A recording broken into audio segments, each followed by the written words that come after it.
warahmatullahi wabarakatuh. Perkenalkan, nama saya Indri Sriwahyuni Yusri Kadang dengan NIM B.21.06.015, Prodi S1 Kebidanan Fakultas Kesehatan Universitas Megabuana Palopo. Di sini saya akan menyelesaikan tugas yang telah diberikan oleh Ibu Arini Purnamasari, SST MKes, yaitu yang berjudul hormon-hormon reproduksi pada pria dan wanita. Baiklah, sebelum saya membahas satu persatu materi ini, perlu kita ketahui apa itu hormon. Hormon yang berasal dari kata Yunani yang berarti merangsang. Hormon adalah bahan organik yang dihasilkan oleh kelenjar endokrin dalam jumlah sedikit yang langsung disekresikan ke darah yang tidak memiliki saluran sendiri. Di sini saya akan membahas tentang hormon-hormon reproduksi pada pria dan hormon reproduksi pada wanita.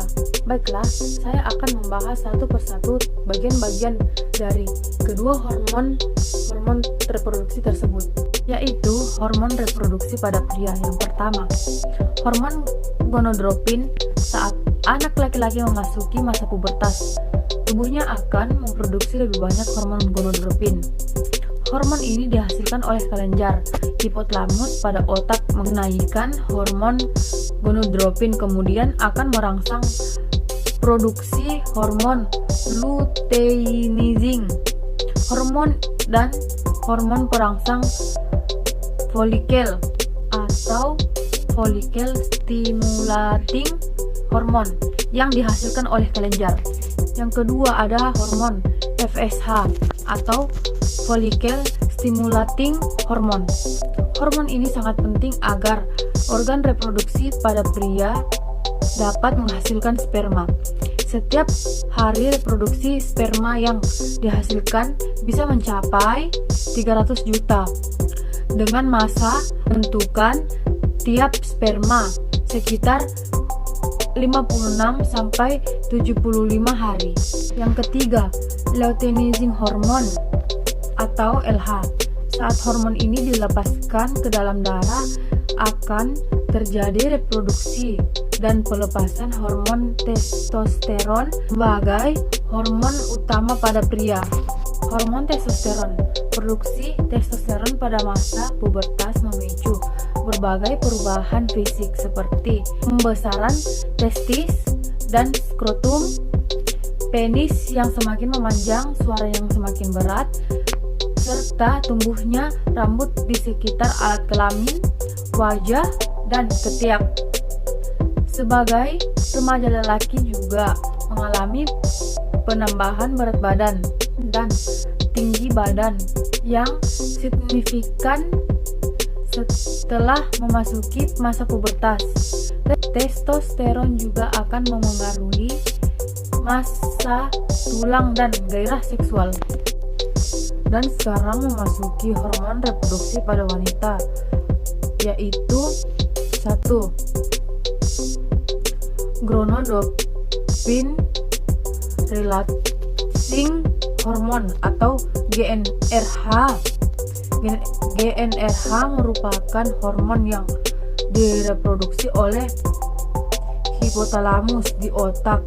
Fungsi GnRH adalah menstimulasi hipofisis anterior untuk memproduksi dan melepaskan hormon gonadotropin, yaitu follicle stimulating hormone atau FSH, luteinizing hormone atau LH, dan HCG.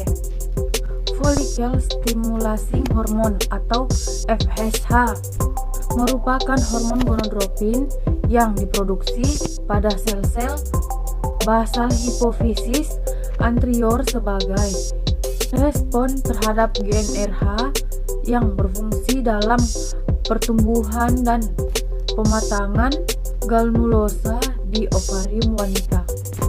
Human Clarionis gonadotropin atau HCG merupakan termaksud dalam kadar HCG meningkatkan dalam darah dan urin segera setelah implantasi ovarium yang sudah dibuahi. HCG berfungsi meningkatkan dan mempertahankan fungsi korpus luteum dan produksi hormon-hormon steroid terutama pada masa kehamilan awal. 4. Luteinizing hormone atau LH.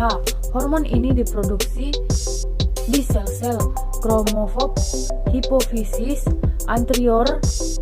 Hormon ini bersamaan FSH berfungsi memicu perkembangan folikel dan menyebabkan ovulasi di pertengahan siklus. Selama fase luteal, LH berfungsi mempertahankan korpus luteum pasca ovulasi.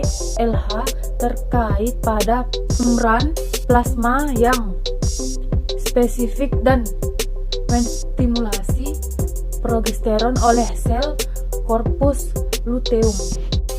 Progesteron dihasilkan oleh ovarium. Terdapat beberapa jenis estrogen, akan tetapi yang paling umum untuk reproduksi adalah estradiol. Estrogen berguna untuk membentukkan ciri-ciri perkembangan seksual wanita, membentuk ketebalan endometrium saat siklus menstruasi, menjaga kualitas dan kuantitas cairan serviks dan vagina, membantu mengatur temperatur suhu. 6. Progesteron diproduksi oleh korpus luteum, sebagian diproduksi oleh kelenjar adrenal, dan pada masa kehamilan diproduksi di plasenta. Fungsi progesteron adalah mempertahankan endometrium sehingga dapat menerima implantasi zigot. 7. Prolaktin diproduksi di hipofisis anterior. Fungsi prolaktin adalah memicu produksi dan sekresi air susu oleh kelenjar payudara. Di ovarium, prolaktin ikut mempengaruhi mematangkan sel telur dan mempengaruhi fungsi korpus luteum. Pada masa kehamilan, prolaktin diproduksi di plasenta.